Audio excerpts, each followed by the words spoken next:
Antes de mais, gostaria mais uma vez de agradecer a presença do Dr. Aloysio Martins, presidente da JUSP, e a senhora Terezinha Saraiva, secretária de Educação aqui presente.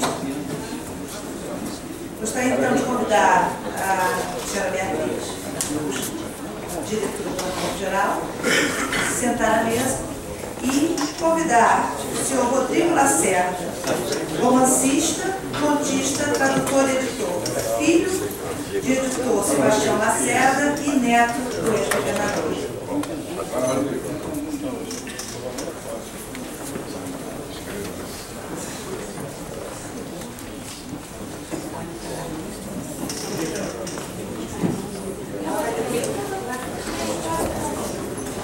Bom, antes de mais nada eu queria agradecer o esforço do Rodrigo, que estava no aeroporto de São Paulo desde 6 da manhã, mas como Santos Dumont estava fechado, só conseguiu chegar aqui agora. Queria dizer da alegria que o Arquivo Geral da Cidade recebeu o Rodrigo há uns 2 meses atrás, para pensarmos nesse evento, e da tranquilidade, enfim, que a família trata esse acervo, essa memória, e de nenhuma maneira recebemos qualquer pressão, muito pelo contrário, há uma vontade muito grande de poder colaborar. Eu acho que o Rodrigo foi muito bem apresentado, mas eu queria sublinhar que o Rodrigo é um colega, é um historiador da USP, e eu acho que o trabalho dele apresenta essas várias facetas, de um historiador, de um familiar e alguém dedicado à literatura. Então, Rodrigo, muito obrigada por estar aqui. Só queria lembrar a vocês que a gente está online, todas essas palestras farão parte de um dossiê sobre o Lacerda, publicada pela revista do Arquivo Geral no ano que vem. Sim, claro. E a professora Angela de Castro Gomes me lembra que os livros, tanto do Rodrigo como de todos os palestrantes, estão aqui no hall do arquivo para quem quiser adquirir. Tá bom? Muito obrigada. Oi, gente, obrigado. Beatriz, obrigado. Queria dizer que para nós, familiares, é um prazer ter agora um acervo importante sobre meu avô aqui na cidade. Há um outro núcleo importante também em Brasília, mas para nós é especialmente agradável saber que o Rio também agora tem um lugar para pesquisar sobre a história do meu avô, que se confunde com a história do Brasil e da cidade, num momento especialmente importante da vida dele e dela. A família não é uma família, digamos assim, militante no cultivo da memória dele, mas eu acho que isso realmente acaba resultando numa coisa boa, que é uma total naturalidade para ouvir todas as vozes, todas as versões.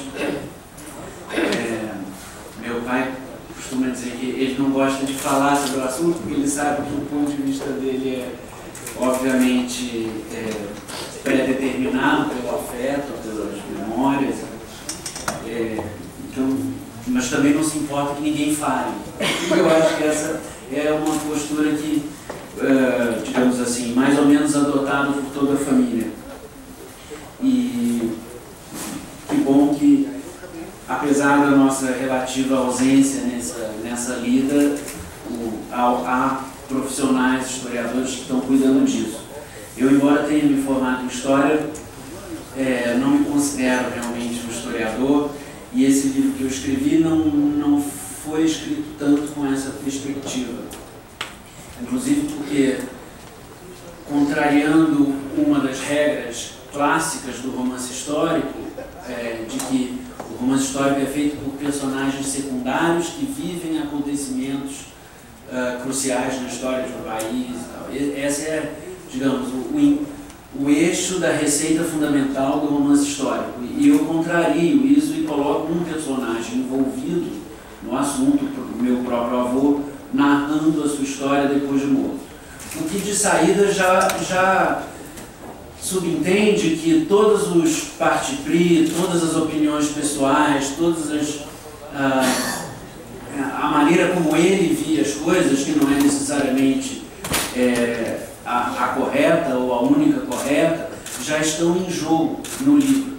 Então o livro não se propõe necessariamente a ter a versão, a verdade da história, mas sim remontar um pouco a versão desse personagem, que eu acho, embora haja uma ótima biografia sobre ele, escrita pelo americanista, um brasileirista Foster Dulles, americano, mas é um livro de referência, de leitura muito difícil, é mais um livro de consulta do que um livro de leitura que, para o público em geral, construísse essa versão, essa visão da história do Brasil. Então a ideia era suprir um pouco essa lacuna com esse livro. O que aconteceu, curiosamente, é que ao começar a escrever sobre meu avô, o básico é a infância. Quem são os pais, como era a família. E eu, embora tivesse, claro, notícia de que havia antecessores da família na política, o pai dele, os tios, o avô, mas quando eu comecei a pesquisa é que eu comecei a ver realmente o peso que esses antecessores haviam tido nos seus respectivos momentos históricos. E aí eu achei que talvez a melhor contribuição que eu pudesse dar era montar a história do Carlos Lacerda a partir dessa perspectiva familiar, na qual ele é apenas a terceira geração, portanto, muita água já tinha passado debaixo da ponte antes dele começar a fazer política. E talvez essa perspectiva familiar, que aí eu, por ser da família, por ter acesso a pessoas que conheceram meu bisavô, meus tios, bisavós, enfim, que vivem essa memória familiar há muito mais tempo, e a crônica familiar há muito mais tempo, talvez essa fosse a grande contribuição que eu tivesse a dar em relação à memória do Carlos Lacerda. Como nunca antes, eu acho, dar ênfase a essa trajetória familiar na política. E o livro que era para... surgiu a ideia de um retrato literário, depois ameaçou virar uma biografia romanceada, e na minha opinião ele não é nenhuma das duas coisas, ele virou uma espécie de saga familiar, que costura a história da família com a história do Brasil, do final do século XIX, quando meu trisavô entra na política, até os anos 54, com a morte do Getúlio, quando eu acho que a visão política do Carlos Lacerda amadurece, está pronta ali. Os ingredientes fundamentais já estão dados. O livro faz avanços para frente, em direção a 64, em direção à morte dele e tal, e recuos em direção a um passado ainda mais remoto da família Werneck, no Vale do Paraíba, mas o período principal é esse, a partir da campanha republicana até 1954. E o que eu achei curioso dessa opção que eu fiz de sacrificar um pouco a ideia da biografia que vá até o fim da vida, mais detalhada, o que eu achei, a recompensa por ter feito essa opção é que esses antecessores familiares, para mim, pessoalmente, eram muito mais desconhecidos. Portanto, eu adorei pesquisar sobre eles. E segundo, que eu acho que eles, digamos, a minha aposta rendeu frutos, na minha opinião. Porque eu acho que algumas coisas da história do Carlos Lacerda ficam muito mais bem compreendidas, ou pelo menos recebem novas informações interessantes, se eu levar em conta a trajetória desses antecessores familiares. Então, um exemplo disso é a ruptura com o Partido Comunista. Depois de tudo que eu li sobre o assunto, a ruptura acontece em 1939. Meu avô nasceu em 14, portanto tinha 25 anos. E eu não acho que ele fosse a história, em resumo, é a seguinte: ele trabalhava numa revista oficial, embora fosse simpatizante do Partido Comunista. Essa revista recebe a encomenda de um texto para uma exposição do governo. Todos os ministérios teriam o seu pavilhão e o Ministério da Justiça, se não me engano, encomenda um texto sobre o fim do comunismo no Brasil, que estaria vencido àquela altura em 1939. E o dono da revista repassa a encomenda ao meu avô, que no primeiro momento recusa, mas aí vai a direção da revista Diretrizes, justamente, essa é a versão dele, claro, e consulta os simpatizantes reunidos na revista se seria melhor ele, simpatizante, escrever a matéria e tentar pegar leve, ou recusar a encomenda e correr o risco de que um anticomunista ferrenho a escrevesse com prejuízos muito maiores para o partido. De novo, segundo ele, essa pergunta é levada à direção do PC e ele teria recebido a instrução de aceitar a encomenda e escrever a matéria. Há digamos, nuances entre o texto que ele fez e o texto que foi publicado. Houve alguma interferência dos editores, então o gênio de Lenin passou a ser o gênio demoníaco de Lenin, por exemplo. Tá? Então teve uma canetada de um editor ali, mas de qualquer modo ele se diz pego de surpresa pela reação do partido ao excomungá-lo, embora ele nunca tivesse sido propriamente de carteirinha, mas enfim, ao excluí-lo do círculo de relação de todos os membros do partido, porque, segundo ele teria recebido a instrução de fazer a matéria. Bom, eu nunca consegui entender por que o Partido Comunista teria feito isso. A acusação de que ali tinha nomes de pessoas que foram perseguidas, até onde eu consegui apurar, não confere, porque dos nomes que ele deu, muitos já estavam presos e outros eram notoriamente comunistas, então ele não estava contando nenhuma novidade. E para mim fica muito mais plausível entender esse episódio levando em conta que dois tios dele eram comunistas, um deles tinha sido um líder comunista mais importante nos anos 10 e o outro tinha sido um líder mais importante nos anos 20 e na virada dos anos 20 para os 30. Portanto, e esse segundo tio estava em Moscou no ano de 1939, quando essa ruptura com o Partido Comunista se dá. Esse tio estava em Moscou trabalhando para o Comintern e, de certa forma, encarregado de vigiar. Havia sido, até a Revolução de 35, a intentona, encarregado de vigiar os comunistas brasileiros.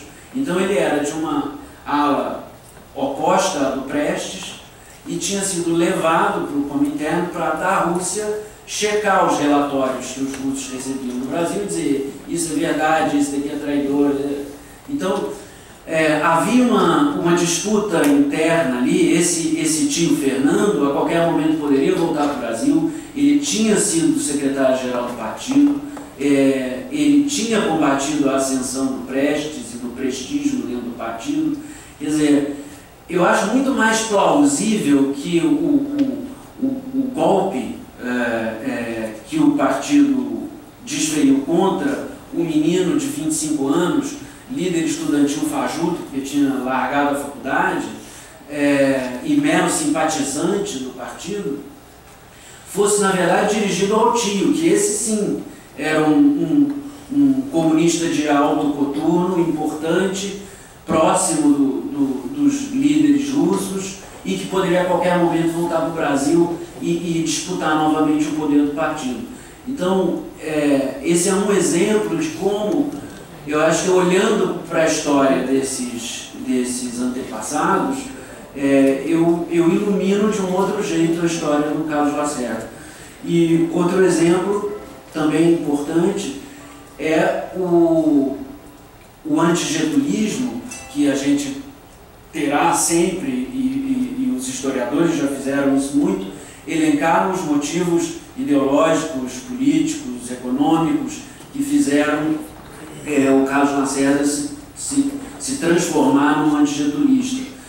Mas, embora tenha apoiado a Revolução de 30, mas ainda criança, mas, sobretudo, o antigetulismo tem um ingrediente familiar, digamos assim, um certo ódio hamletiano pelo Getúlio, por o Getúlio ter roubado a grande bandeira política do pai do Carlos Lacerda, Maurício. Quer dizer, o Maurício era, por excelência na República Velha, o grande defensor das leis trabalhistas, das causas trabalhistas, não era o único, mas talvez fosse o mais intenso e o mais conhecido desses defensores. Então, ao ser vitoriosa a Revolução de 30, a grande expectativa é que ele se tornasse o ministro do Trabalho. Mas ele era, digamos, divergia do encaminhamento para a nova organização do mundo do trabalho que o regime vitorioso na Revolução acaba dando.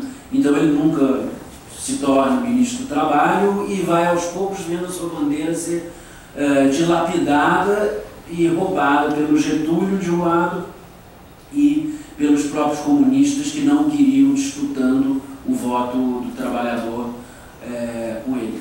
Mas eu acho que nesse caso específico, sobretudo, o antigetulismo tem esse ingrediente assim, o Getúlio havia interrompido e esvaziado a carreira política do pai. E isso eu achei um elemento interessante, não é excludente a nenhuma das outras explicações, na minha opinião, mas eu achei uma coisa interessante de revelar. Enfim, poderia continuar dando outros exemplos aqui, não sei exatamente quanto eu tenho tempo para falar. Eu acho que outro episódio interessante, episódio não é propriamente termo, mas enfim, outro aspecto interessante que surgiu na pesquisa do livro é descobrir que esse bisavô, Maurício de Lacerda, também era conhecido como um destruidor sistemático. E o apelido dele, na verdade, era de Camartelo, que é aquela bola de demolição. Outro nome para aquela bola de demolição. Então, eu achei muito curioso ver um traço como esse assim, passar de uma geração para outra. E aí, no que eu recuei mais um pouco, eu vi que o ídolo político do trisavô, do pai do Maurício, o avô do Carlos, era o grande defensor da causa republicana, que era o Silva Jardim, que era o mais incendiário de todos os republicanos também. A piada que eu faço no livro é que o Silva Jardim era tão romântico, que até a morte dele é romântica, ele cai dentro do vulcão Vesúvio.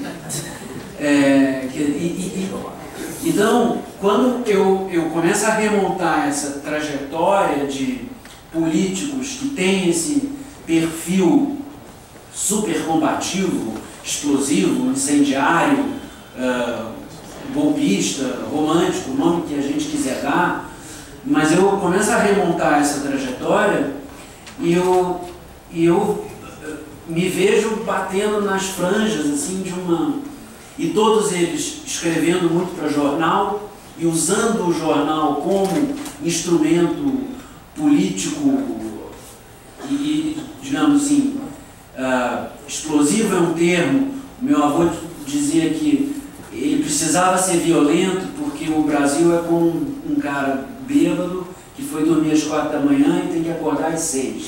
E se você ficar fazendo festinha, ele não vai acordar. Então, para tirar a população da letargia, da passividade, só dando umas bolachas na cara. Essa é a ideia. E essa ideia o pai dele tinha também. O avô era um homem um pouco mais comedido, tem lá uma especificidade biográfica que torna ele meio recluso, mas o ídolo político dele não trai, digamos assim, esse viés. hipercombativo. E eu então vou parar nas franjas daqueles jornais do tempo do Império, que quando caiu o governo, os opositores iam lá, empastelavam aí depois, dali a 6 meses, mudava. E, quer dizer, eu começo a ver que esse perfil do meu avô, como político supercombativo, é uma questão de tradição familiar, é uma questão de tradição política brasileira mesmo. Quer dizer, hoje em dia, talvez depois da ditadura, a gente não tenha mais essa verve incendiária tão nítida na imprensa. Mas até lá tinha. Então, é uma tradição familiar, é uma tradição da política brasileira mesmo, eu acho, bem antiga, que antecede o Carlos Lacerda de muito. É uma questão de estratégia, como eu falei, para, enfim, alcançar a atenção das pessoas, e é uma questão de temperamento. Talvez não esteja dizendo nenhuma, inventando a roda aqui, mas eu gostei de ver como esse traço tão forte da imagem dele tem 4, digamos assim, vertentes, e como essas vertentes se montam ao longo da história da família e da história dele. Isso eu acho mais um desses aspectos que a pesquisa sobre os antepassados me ajudou a entender. E para terminar, o último é que, embora o livro não vá até 64, não pegue o período do golpe, nem da Frente Ampla, por outro lado, também não pego com mais detalhes o governo da Guanabara, foi uma opção que eu fiz, porque quando cheguei em 1954, o livro já estava com 500 páginas. Ou eu cortava o que eu achei que era a grande novidade do livro, que é esse passado familiar, ou então eu fazia um livro de 900 páginas que ninguém ia ler.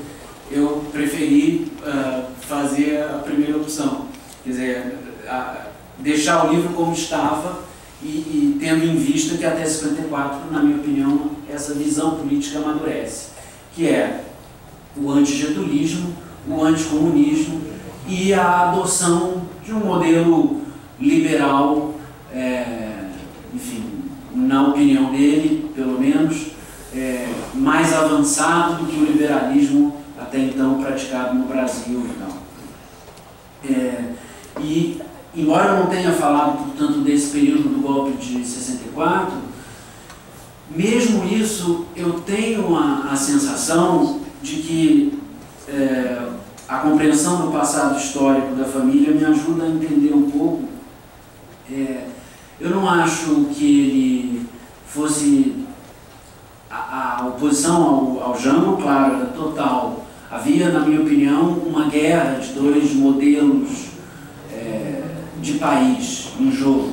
A Guanabara sendo um microcosmos, testando uma coisa, e o governo federal encaminhando o país para outro lado. Mas eu acho que ele não era um especial entusiasta do golpe. Eu concordo com os analistas que dizem que ele tinha muito pouco a ganhar com o golpe, porque ele estava bem colocado para as eleições do ano seguinte, e um dos assessores dele chega a dizer: digamos que os militares deem o golpe e aí acabem com a corrupção, abram a economia, liberalizem tudo, qual vai ser a sua bandeira no que vem? Porque eles já vão ter feito tudo. E eu concordo com isso. Eu acho que havia essa questão na cabeça dele, mas de qualquer modo a oposição ao Jango era presente. Mas ele se refere ao golpe como um último grito tenentista. E eu acho curioso ele fazer isso, porque de novo olhando para o passado da família que eu consigo entender do que ele está falando.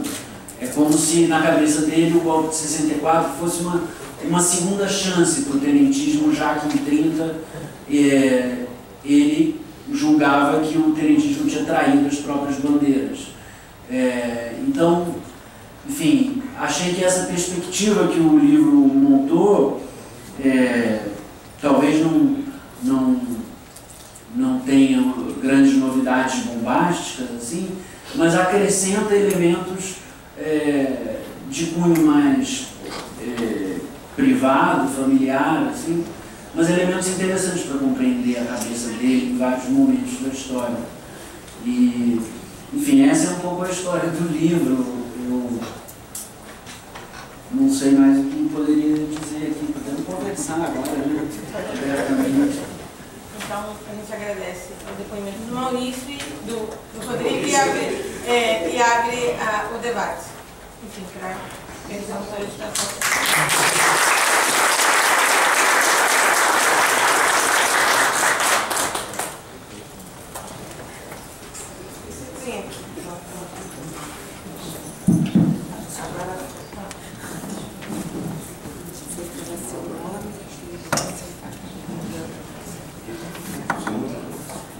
Bom dia, meu nome é Pedro Gabriel Torres, sou estudante de História da UERJ.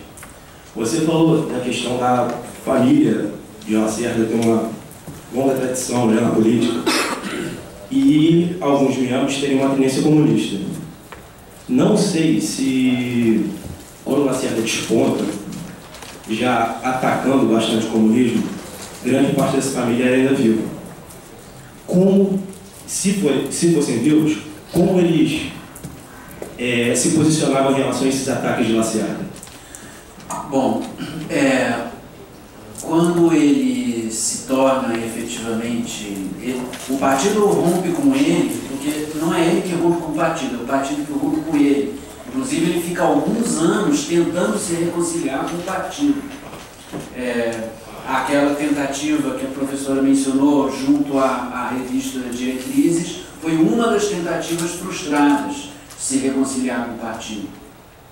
E quando o tio volta da Rússia, em 42 ou 3, eles, de novo, através do tio, ele tenta se reconciliar com o partido.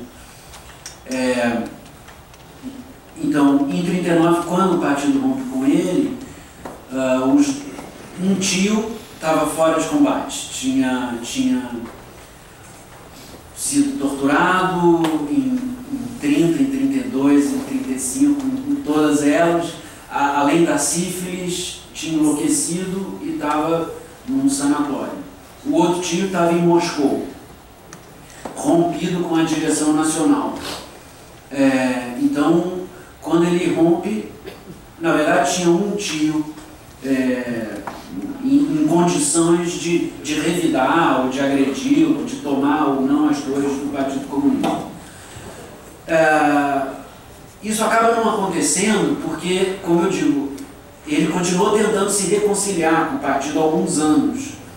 Então esse tio, primeiro estava muito longe, e quando volta para o Brasil, tenta ajudá-lo a se reconciliar. Agora, voltando para trás e vendo o retrospecto familiar, os dois tios comunistas, os dois foram secretários gerais do partido, um nos anos 10, 15 e o outro nos anos 20, segunda metade. E o Maurício, o pai dele, era um homem que começa dentro do Partido Republicano e vai se desgastando e vai se afastando e vai se tornando uma espécie de um socialista utópico, digamos assim. Ele é próximo dos comunistas, mas ele nunca entra no partido, sempre guarda uma certa independência e tal. E o que eu posso te dizer é que os dois tios, efetivamente comunistas, brigaram de morte com esse irmão que era socialista.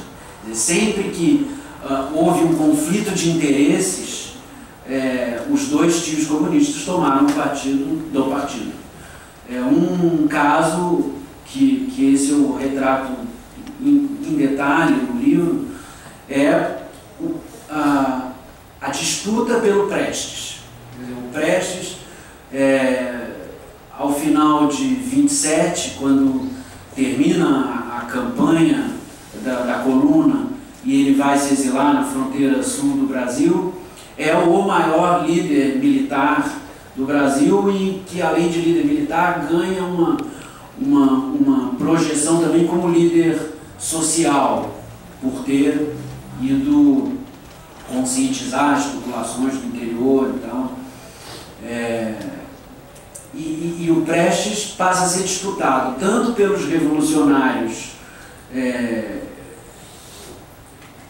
de 30, quer dizer, os liberais que queriam